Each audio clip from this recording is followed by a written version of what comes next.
جسم کے ہر جگہ آکسیجن فراہم ہونی ضروری ہوتی ہے. ڈرائیونگ فورس پھیپھڑے ہیں, پھر جو آکسیجن وہ صاف کرتے ہیں تو آپ کے ہارٹ میں وہ جاتا ہے, آپ کی وینٹریکل سے, وہاں سے پمپ ہوتا ہے.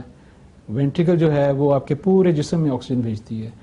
اور آکسیجن کی کمی کی نزاکت یہ ہے کہ اگر 2 یا 3 منٹ تک آپ کی آکسیجن دماغ میں کمی ہو جائے تو you can be brain dead. سانس انسانی زندگی کے لیے انتہائی اہم عمل ہے. نظام تنفس کے ذریعے جسم میں داخل ہونے والی آکسیجن خون میں جذب ہو کر پورے جسم تک پہنچتی ہے.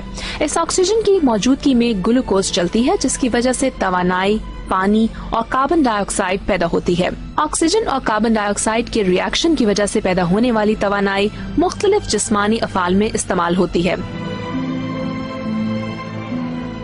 جو باڈی کے میکانزمز ہیں, مطلب اس میں آکسیجن جو ہے وہ اسینشیل رول ہے. اگر آپ دیکھیں نا کہ آکسیجن کی کمی ہو جائے تو انسان کے اوپر فوری طور پہ اس کے اثرات شروع ہو جاتے ہیں, اور اگر آکسیجن بند ہو جائے تو موت واقع ہو جاتی ہے. تو یہ جتنی بھی باڈی کے فنکشن ہیں, مائکرو فنکشنز ہیں, یہ سارے جو ہیں اس میں آکسیجن کی جو ہے امپورٹنس ہے. ایزما کی بیماری میں سانس کی نالیوں میں سوزش ہوتی ہے جس کی وجہ سے برونکیولا سکڑ جاتی ہے. پہل یہ برونکیول سوزش کا شکار ہوتی ہے اور ان نالیوں میں بلغم پیدا ہونے لگ جاتی ہے, جس کے بعد وہ پٹھے جو ان نالیوں کا احاطہ کیے ہوئے ہوتے ہیں سکڑنے لگ جاتے ہیں, جس کی وجہ سے سانس چڑھتا ہے اور سانس لیتے ہوئے سیٹی کی آواز نکلتی ہے.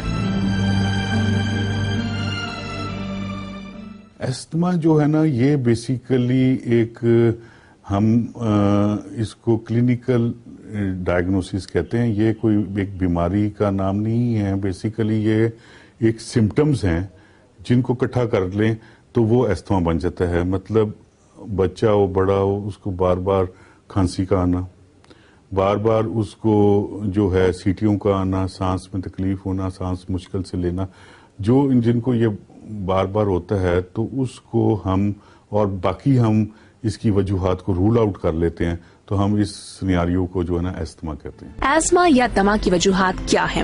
ماہرین کے مطابق دمے کی کوئی ایک وجہ نہیں, یہ ایک کیفیت کا نام ہے جس کی وجہ سے سانس کی گھٹن اور سانس کی نالیوں کی سوزش ہوتی ہے. دمہ کی وجوہات موروثی بھی ہو سکتی ہیں اور پولوشن, الرجی یا کوئی اور بیماری بھی ہو سکتی ہے. استھما کا اگر کسی کو کاز ایز سچ مل جائے تو he will definitely win the Nobel prize. اس کے کازز کچھ تو ہمیں پتہ ہیں پر ایک ڈیفینیٹ کاز ابھی تک نہیں پتہ چل سکا. یہ پتہ ہے کہ فیملیز میں رن کرتا ہے. کچھ دوائیاں ہیں جو کہ استھما کاز کر سکتی ہیں, اور خاص طور پہ دل کی بیماری, بلڈ پریشر کی بیماری, کیونکہ اس کی ایکشن جو ہے وہ استھما کے بالکل وہ سانس کی نالیوں کو کھولنے کی جگہ وہ ان کو بند کرتی ہے وہ دوائی. تو یہ دوائیاں ہمیں ہمیشہ جب کوئی استھما کے ساتھ مریض آئے تو اس کی میڈیکیشن ہم چیک کرتے ہیں.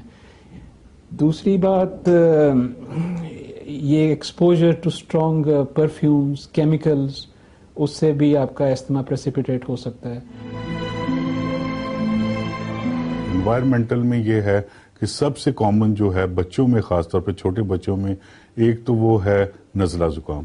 WHO کی اسٹڈیز کے مطابق ہمارے علاقوں میں تقریباً جو ہے 5 سے لے کے 7 دفعہ سال میں نزلہ زکام ہمارے ہر بچے کو ہوتا ہے.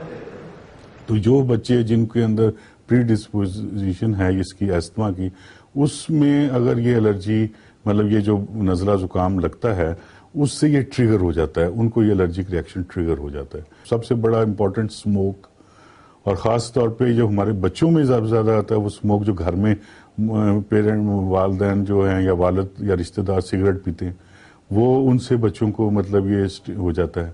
تو اس کے علاوہ جو ہے کئی بچوں کو پھر ریئرلی ہے کہ فوڈ سے ہو جاتا ہے, کہ کچھ ٹھنڈی چیز کھانے سے ہو جاتا ہے. دمہ کے علاج حکمت اور ایلوپیتھی میں مختلف طریقوں اور فلسفوں کی بنیاد پر کیا جاتا ہے.